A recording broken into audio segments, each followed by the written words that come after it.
At the edge of a forgotten valley, surrounded by mountains that touched the clouds, there stood a tiny stone cottage.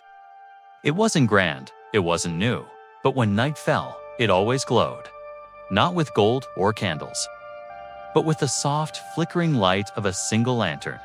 That cottage belonged to Mara, an old woman with kind eyes and silver hair that shimmered like moonlight. She lived alone, yet never lonely, every evening. When the first star appeared, he would light her lantern and place it by the window. She called it the lantern for the lost. Villagers often passed by her home. Some would stop and ask, "Old mother, why do you light that lantern every night? You live so far from the road. No one will see it." She would smile and reply, "Someone always needs a little light, even if we don't see them." Visual Mara lighting the lantern, its glow spreading across misty fields. They thought her strange, but they liked her. When hearts were heavy, when storms took their crops, when children cried, they went to her. She never gave them money or magic, only tea, soup, and stories. Yet somehow, people left her cottage lighter than before. They said her home felt like peace itself. One night, a terrible storm rolled down the mountains. The wind screamed. Trees bent and broke. And yet, through the howling dark, her little lantern still burned by the window, steady and warm. That night, there was a knock. Slow, heavy, echoing, knock sound effect. Mara opened the door. Outside stood a tall figure, cloaked in black, soaked from the rain. "Come in," she said softly. "You must be cold." The figure stepped in. His eyes glowed faintly beneath his hood. His presence was different.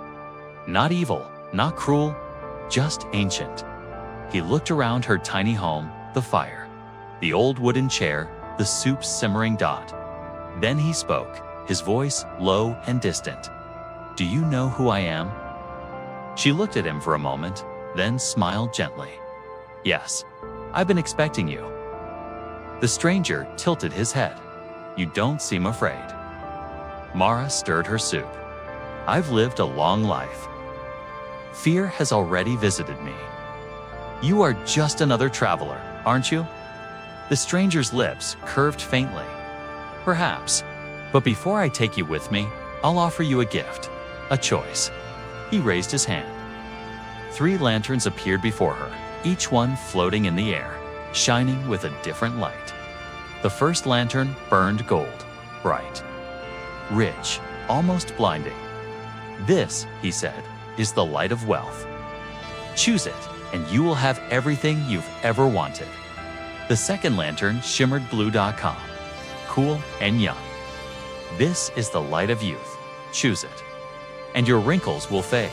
Your hands will be strong again. Your days long and free."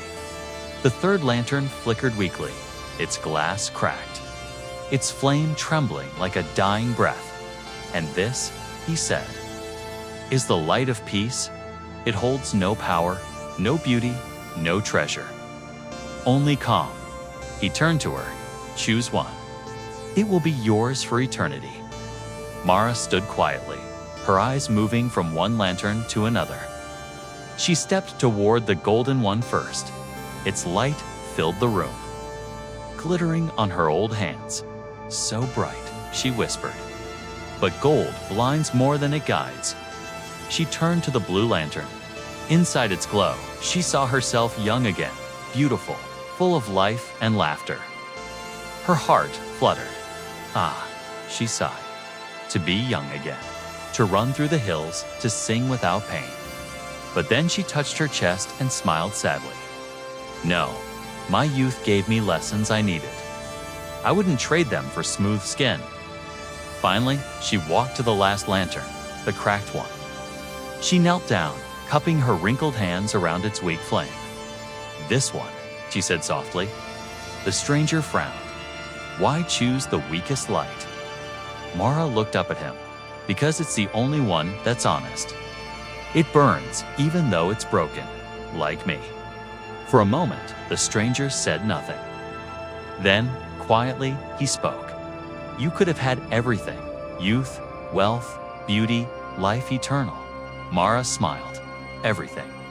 No. Those are only louder forms of emptiness. The small flame of her chosen lantern suddenly brightened, pure and warm. Its light filled the room, soft yet endless.